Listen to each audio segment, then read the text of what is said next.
Hi students, நம்ம இந்த வீடியோல CBSE class 10 ஸ்டூடெண்ட்ஸ்க்கான areas related to circles question number 8ல இருந்து பார்க்க போறோம்.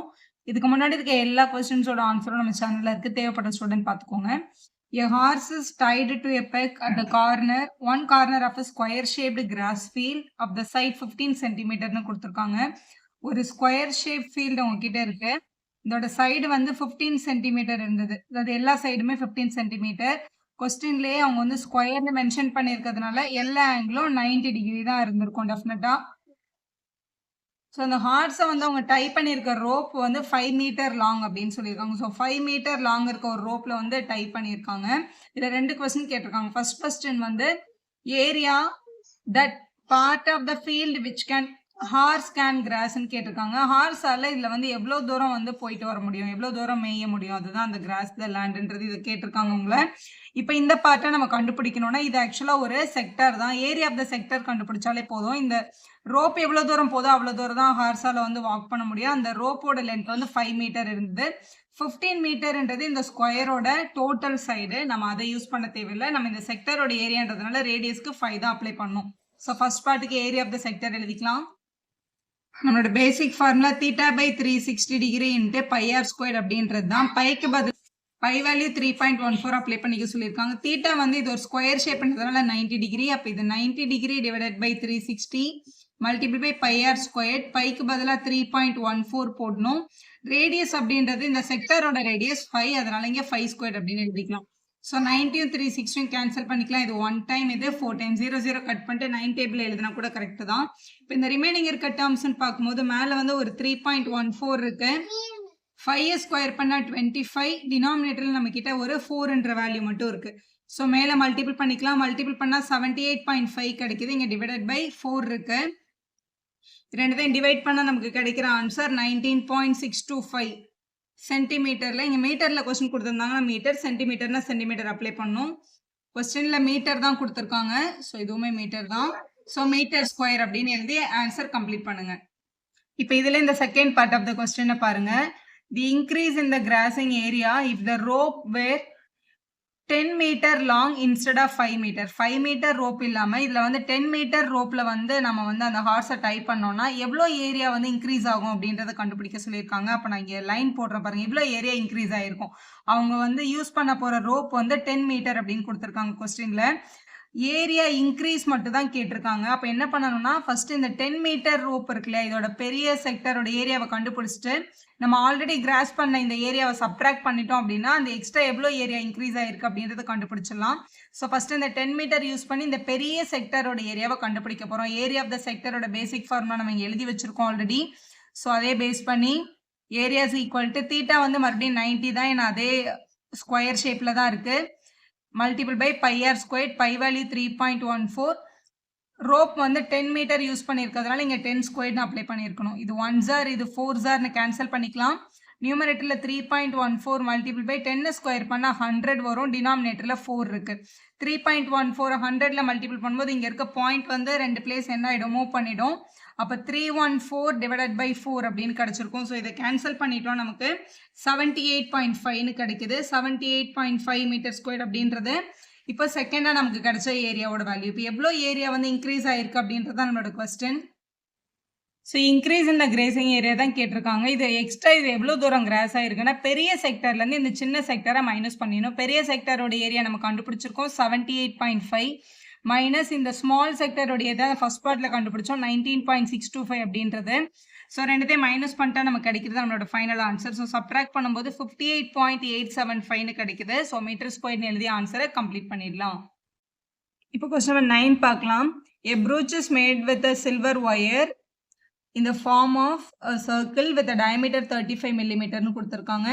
The wire is also used in making 5 diameters which divide the circle into 10 equal sectors as shown in the diagram. இங்க இருக்கு பாருங்க. இது ப்ரூச்ன்றது முன்னாடி காலத்துல அந்த ஹேர் கிளிப்பை யூஸ் பண்ணது. இந்த சர்க்கிள்லையும் சில்வர் ஒயர் இருக்கு. இது இல்லாமல் 5 டயாமீட்டர்லையும் சில்வர் ஒயர் இருக்கு. இதில் மொத்தமாக ஃபர்ஸ்ட் உங்களுக்கு கொஸ்டின்ல என்ன கேட்டிருக்காங்கன்னா லென்த் ஆஃப் சில்வர் ஒயர் எவ்வளோ தேவைப்படும் இதை மேக் பண்ணுறதுக்குன்னு கேட்டிருக்காங்க.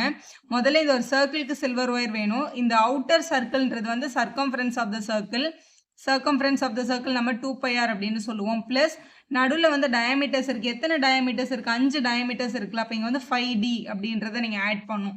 ஸோ இவ்வளோ சில்வர் ஒயர் நமக்கு தேவை இதை மேக் பண்ணுறதுக்கு. கொஸ்டினில் என்ன கிவன்னு பாருங்கள். டயாமீட்டர் 35 mm 35 மில்லிமீட்டர் அப்படின்னு கொடுத்துருக்காங்க. அப்போ ரேடியஸ் அப்படின்றது வந்து டயாமீட்டர் பை 2, அதனால 35/2 மில்லிமீட்டர் அப்படின்றத சப்ஸ்டியூட் பண்ணும். டெசிமலில் மாற்ற வேண்டாம், அப்படியே கூட சப்ஸ்டியூட் பண்ணிக்கலாம். ஸோ இங்கே சப்ஸ்டியூட் பண்ணிக்கலாம். ஸோ 2 மல்டிபிள் பை பையோட வேல்யூ 22/7 மல்டிபிள் பை ரேடியஸ் வந்து 35/2ன்னு கண்டுபிடிச்சிருக்கோம். ஸோ 35/2 ப்ளஸ் 5 டைம்ஸ் டயாமீட்டர் வந்து 35ன்னு இருக்குது. அப்போ இங்கே 35 எழுதிக்கலாம். ஸோ இது மல்டிபிள் பண்ணணும். இவங்க எல்லாத்தையும் கம்ப்ளீட் பண்ணி அப்புறம் அடிஷன் எடுத்துகிட்டு போகணும். இந்த 2வும் இந்த 2வும் கேன்சல் ஆகிடும். 7 1s are 7 5s are cancel பண்ணிக்கலாம். 22 5s are வந்து 110 plus 35 5s are 5 5s are 25 balance to 175ன்னு கிடைக்குது. ஸோ ரெண்டுத்தையும் ஆட் பண்ணிட்டோம்னா 285 அப்படின்னு கிடைச்சிருக்கு. இது மில்லிமீட்டர். சர்க்கம்ஃபரன்ஸ்ன்றதுனால அந்த யூனிட் அப்படியே தான் வரும். ஸோ 285 மில்லிமீட்டர் ஒயர் வந்து தேவை இதை மேக் பண்ணுறதுக்கு அப்படின்றத கண்டுபிடிச்சாச்சு. இதை நான் 2πrன்னு எழுதாமல் πdன்னு எழுதிக்கலாமான்னா நீங்கள் எழுதிக்கலாம். அடுத்த பார்ட் பாருங்கள். The area of each sector of the brooch. இதில் இருக்க ஈச் செக்டரும் எவ்வளோ ஏரியா இருக்கும்னு கண்டுபிடிக்க சொல்கிறாங்க. இது ஃபுல்லாக பார்த்தா ஒரு சர்க்கிள். இந்த சர்க்கிளோட சென்டரில் எவ்வளோ ஆங்கிள் இருக்கும்? 360 டிகிரி இருக்கும். இந்த 360 டிகிரி எத்தனையாக கன்வெர்ட் ஆகிருக்கு? 10 பார்ட்டாக பிரிஞ்சிருக்கு. 10 ஈக்குவல் செக்டர்ஸ்னு கொஸ்டினில் கொடுத்துருக்காங்க பாருங்கள். அப்போ வந்து ஒரே ஒரு செக்டரில் எவ்வளோ ஆங்கிள் இருக்கும் அப்படின்றது கண்டுபிடிக்கிறதுக்கு 360 டிகிரியை 10ஆல் டிவைட் பண்ணால் கிடச்சிரும். அப்போ ஆங்கிள் மேட் வந்து 360/10ன்றது தான். ஏரியா ஆஃப் த செக்டரோட ஃபார்முலா θ/360 × πr². இதில் தீட்டா வேணும். முதல்ல தீட்டா கொஸ்டினில் கொடுக்கல, நம்ம கண்டுபிடிக்கிறோம். ஆங்கிள்ஸ் ஈக்குவல் டு 360 டிகிரின்ற ஒரு கம்ப்ளீட் ஆங்கிள் 10ஆக டிவைட் ஆயிருக்கு. அப்போ 0க்கு 0 கேன்சல் பண்ணால் 36 டிகிரி அப்படின்றது தான் ஒரு செக்டரில் இருந்த ஆங்கிள். இப்போ நம்ம ஏரியா ஃபைண்ட் பண்ணிக்கலாம். ஏரியாஸ் ஈக்குவல் டு மேலே தீட்டா கீழே 360. அப்போ θ/360 degree multiple by πr². Pi value 22/7 r². ஆரோட வேல்யூ கொஸ்டினில் நம்ம ஆல்ரெடி கண்டுபிடிச்சிருக்கோம். ஏன்னா கொஸ்டினில் வந்து டயமீட்டர் வந்து 35ன்னு கொடுத்துருந்தாங்க. அப்போ ரேடியஸ் வந்து 35/2 மில்லிமீட்டர் அப்படின்றது 35/2 அப்படியே நம்ம எடுத்துக்கலாம். r² இருக்கிறதுனால 35/2 மல்டிபிள் பை 35/2ன்னு நம்ம 2 தடவை எழுதணும். எழுதியாச்சு. ஸோ இதில் ஒரு 2வை நான் இங்கே கேன்சல் பண்ணிக்கிறேன். இது 11 times. 36 1s are 36 10s are cancel பண்ணிக்கலாம். 7 1s are 7 5s are cancel பண்ணிடலாம். ஸோ ரிமைனிங் 5 டேபிளில் 5 1s are 5 2s are cancel ஆகிடும். இப்போ நியூமரேட்டரில் நம்பர்ஸ்ன்னு பார்த்தீங்கன்னா ஒரு 11ம் ஒரு 35 மட்டும் தான் இருக்குது. டினாமினேட்டரில் இங்கே ஒரு 2 இருக்குது, இங்கே ஒரு 2 இருக்குது. அப்போ 2 × 2 அப்படின்னு எழுதிக்க முடியும்.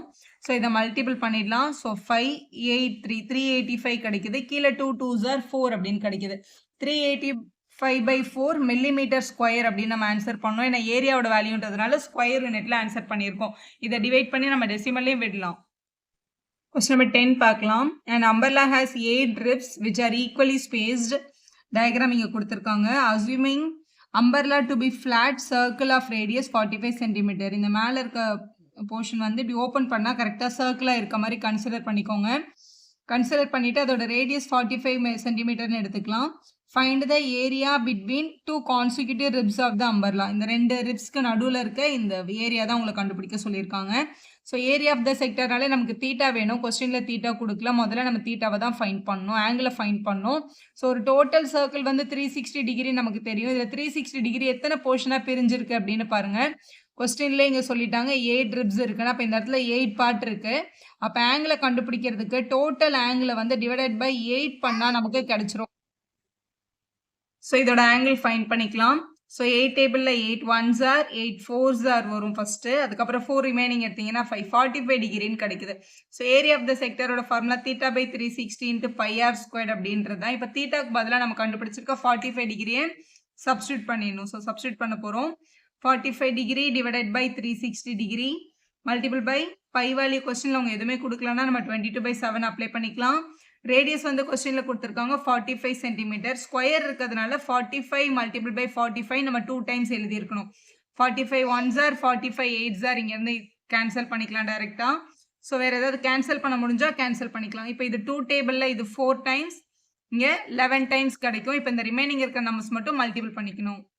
இப்போ இதில் 11, 45, 45 நியூமரேட்டரில் இருக்குது. டினாமினேட்டரில் 4ம் 7ம் இருந்தது. ஸோ இதை மல்டிபிள் பண்ணால் இந்த வேல்யூஸ் கிடைக்குது. ஆனால் இதை மல்டிபிள் பண்ணுறதுக்கு தான் எக்ஸாமில் நிறைய டைம் போயிடுது மேம் அப்படின்னா இது ஒரு சின்ன ட்ரிக் தெரிஞ்சுக்கோங்க. இப்போ 45 × 45 அப்படின்றது ஆக்சுவலாக 45 ஸ்கொயரோட வேல்யூ தானே நமக்கு வேணும். எந்த ஒரு ஸ்கொயர் கண்டுபிடிக்கிறதுக்கும் இந்த எண்டிங் நம்பர் அதாவது அந்த யூனிட் பிளேஸில் 5 இருந்ததுன்னா நம்ம ஈஸியாக பண்ணிடலாம். அதாவது இங்கே 10th பிளேஸில் இருக்க நம்பர் இருக்குல்ல அதோட நெக்ஸ்ட் நம்பர் பாருங்கள் 4 5s ஆர்ல 4ஓட அடுத்த நம்பர் என்னன்னு பார்க்கணும். அப்போ 4 5s are 20. இங்கே 5 ஸ்கொயர் பண்ணால் 25 அப்படின்னு நம்ம எழுதிக்கலாம். அப்போ இந்த 45 × 45 வந்து 2025 தான். இது கூட கொஸ்டினில் என்ன மல்டிபிள் பண்ண சொல்லியிருக்காங்க, மல்டிபிள் பை 11 மல்டிபிள் பண்ண சொல்லியிருக்காங்களா. ஸோ மல்டிபிள் பை 11 பண்ணுறதும் ரொம்ப சிம்பிள். இந்த நம்பர்ஸ்லேருந்தே ஆன்சர் எடுக்கலாம். முதல்ல இந்த யூனிட் பிளேஸ் அப்படியே எழுதிடணும். அப்புறம் இவங்க 2 பேரையும் ஆட் பண்ணால் இங்கே போடணும். அடுத்து இவங்க 2 பேரையும் ஆட் பண்ணணும். 2 + 0 2. அப்புறம் திருப்பி இவங்க 2 பேரையும் ஆட் பண்ணணும். 0 + 2 2. திருப்பி இந்த ஃபர்ஸ்ட் நம்பர் எடுத்து கீழே எழுதிடணும். கரெக்டான ஆன்சர் உங்களுக்கு 100% கிடைக்கும். இந்த நம்பர் இந்த ஸ்கொயர் ட்ரிக் வந்து எல்லா நம்பருக்கும் ஒர்க் அவுட் ஆகும். இப்போ 95 ஸ்கொயர் வேணும்னா கூட 9ஓட அடுத்த நம்பர் யார் 10 தானே. அப்போ 9 10s are 19 போட்டுட்டு 5 ஸ்கொயர் பண்ணி 25 நம்ம எழுதிக்கலாம். ஸோ இது யூஸ் பண்ணி கம்ப்ளீட் பண்ணுங்க. இது அப்படியே கூட நம்ம விட்டுறோம். இதை டெசிமலுக்கு போகணும்னு அவசியம் இல்லை. புக்கில் அப்படியே ஸ்டாப் பண்ணியிருக்காங்க. வீடியோ யூஸ்ஃபுல்லாக இருந்தால் ஒரு லைக் போடுங்க. உங்கள் ஃப்ரெண்ட்ஸ்க்கும் ஷேர் பண்ணுங்கள். Subscribe our channel for more videos.